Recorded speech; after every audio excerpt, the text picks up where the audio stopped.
नमस्कार, TV network में आपका स्वागत है और मैं हूं शिल्पा शर्मा। आज़ादी का अमृत महोत्सव 75 साल पूरे हो चुके हैं आज़ादी को, और उसी को लेके एक प्रोग्राम जो है डीडी नेशनल के द्वारा एक प्रोग्राम जो है वो किया जाएगा। और आपको बताएं वो प्रोग्राम कौन सा है। स्वराज, जी बिल्कुल, स्वराज। आज़ादी जिन लोगों ने आज़ादी के लिए बलिदान दिए, उनकी सुनी अनसुनी कहानियाँ, उसी को लेके ये प्रोग्राम होगा और उसी को लेके हम बात करेंगे। सबसे पहले तो मैं यही जानना चाहूँगी कि ये जो स्वराज प्रोग्राम है, क्या कुछ मतलब क्या नया या कुछ पुराना, क्या मिक्सअप क्या है इसमें? सबसे पहले तो मैं समग्र देशवासियों को बधाई देता हूँ कि हमने हर घर तिरंगा अभियान बहुत सफलतापूर्वक चलाया। हम सब ने देखा कि 15 अगस्त को इस बार 2022 को कितना बड़ा एक उत्साहजनक माहौल था। 6 करोड़ सेल्फियाँ अपलोड हुई, जो मुझे लगता है पूरे विश्व में रिकॉर्ड है किसी भी एक पर्टिकुलर इवेंट के लिए। और यही हमारे को इस बात का संकेत है कि ये देश अपने आज़ादी की लड़ाई के गौरवमय इतिहास को जानना चाहता है। और इसी ज़रूरत को ध्यान में रखते हुए दूरदर्शन ने एक नया सीरियल लॉन्च किया है, स्वराज, भारत के स्वतंत्रता संग्राम की समग्र गाथा।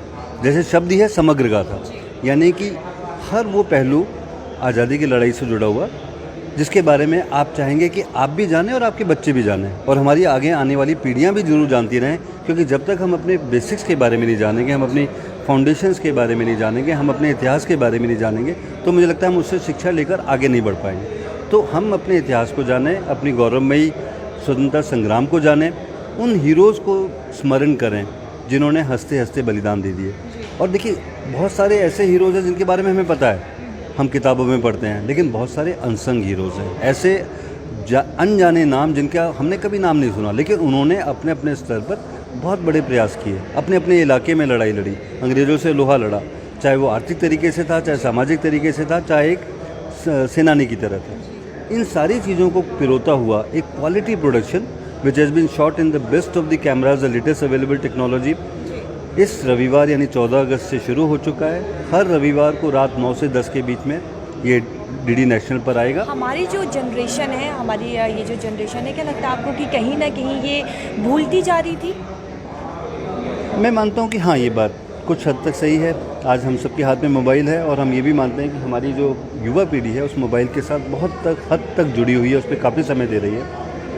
कहीं ना कहीं समय आ गया है कि हम उन्हें स्वस्थ ऑडियो विजुअल जानकारी टीवी चैनल्स के माध्यम से भी दें, कि कहीं ना कहीं उनका जुड़ाव मोबाइल से हटकर टीवी की तरफ आए। क्योंकि टीवी में कहीं आप ये मान सकते हैं कि उतना रेडिएशन का नुकसान नहीं है। और उससे भी ज़्यादा इम्पॉर्टेंट चीज़ है कि अपनी लड़ाई, आज़ादी की लड़ाई के बारे में जानना, अपने स्वतंत्रता संग्राम के सेनानियों के बलिदान को पहचानना और उससे शिक्षा लेते हुए, गर्व महसूस करते हुए इस देश की आज़ादी को और सुदृढ़ कैसे बनाया जाए और हम कैसे विकसित बन सकें। और जैसे हमारे प्रधानमंत्री साहब ने कहा कि एक अमृत काल की शुरुआत हो गई है, उस अमृत काल में हम अपना योगदान कैसे दे सकें, जिससे कि जब हम 100वां स्वतंत्रता अपना दिवस बनाएं 2047 में, तो हम एक विकसित भारत के नागरिक के तौर पर उसको बनाएं और गौरव महसूस करें। जिस तरीके से OTT प्लेटफॉर्म्स आए हैं, नए नए चैनल्स आए हैं, तो क्या लगता है आपको कि कहीं ना कहीं डीडी नेशनल को भूला जा रहा था? ये बात काफ़ी हद तक सही है। देखिए, 80s की बात करें जब दूरदर्शन और महाभारत का समय था, 90s की बात करें जब दूरदर्शन के सीरियल्स पूरे भारत में जाने थे, पहचाने थे, लोग पसंद करते थे, तब हमारा market share may be it was almost 100% to begin with, which was natural because we were the only channel. लेकिन जैसे जैसे हमने फ्री मार्केट इकोनॉमी में कदम रखा, नए चैनल्स को लाइसेंस दिए, नए चैनल्स को ग्रो करने का एक पूरा अवसर दिया, तो ये एक नेचुरल प्रोसेस था कि नए चैनल्स ने मार्केट शेयर ग्रैब किया। लेकिन हमें भी सिर्फ इस बात से खुश होते हुए नहीं रहना कि हम किसी समय बहुत बड़े चैनल थे। We have to reinvent ourselves, और वही कोशिश दूरदर्शन ने आज की है। 5 बेहतरीन नए सीरियल पेश किए हैं, हर वर्ग के लोगों तक पहुंचने की कोशिश की है। और मुझे लगता है स्वस्थ मनोरंजन के साथ साथ उसी मनोरंजक तरीके से अच्छी जानकारी जो आपके भविष्य को मदद करती हो, वो भी इन सीरियल्स के माध्यम से देने की कोशिश की है। डीडी नेशनल ने हमेशा ऐसा प्रोग्राम, हमेशा किसी ना किसी की स्टोरी को लेकर हमेशा प्रोग्राम जो है वो बनाया, और इस बार फिर से एक स्वराज करके सीरियल जो है कि जैसे आप कह रहे हैं कि लॉन्च हो चुका है और देखने को मिलेगा, तो लोगों को कितनी प्रेरणा मिलेगी? निश्चित ही मुझे पूरा यकीन है कि एक बार आप इसको देखना शुरू कीजिए, जब आप उसकी कहानी में समाना शुरू हो जाएंगे। देखिए, किसी भी सीरियल में क्या होता है, जब आप उसके कैरेक्टर्स के साथ आइडेंटिफाई करना शुरू करते हैं, जब आप देखते हैं कि 1498 में जब वास्को डी गामा आया था तो देश की हालत कैसे थे, कैसे छोटे छोटे इलाकों में बसे हुए लोग उनके साथ लोहा लड़ रहे थे और कैसे अपने आप को आगे बढ़ा रहे थे। जब आप उस कहानी का हिस्सा बनना शुरू हो जाते हैं तो आप अपने आप को भी नायक महसूस करना शुरू करते हैं। उसी कड़ी को आगे बढ़ाते हुए कोशिश ये है कि आप उस पूरी लड़ाई के साथ आप खुद जुड़ें, आप ऐसे महसूस करें जैसे आप उसी दौर में जी रहे हैं और इस बात को समझने की कोशिश करें कि जिस आज़ादी की सांस आज हम ले रहे हैं उसके पीछे कितने बड़ी मात्रा का बलिदान है, कितने लाखों लोगों का त्याग है।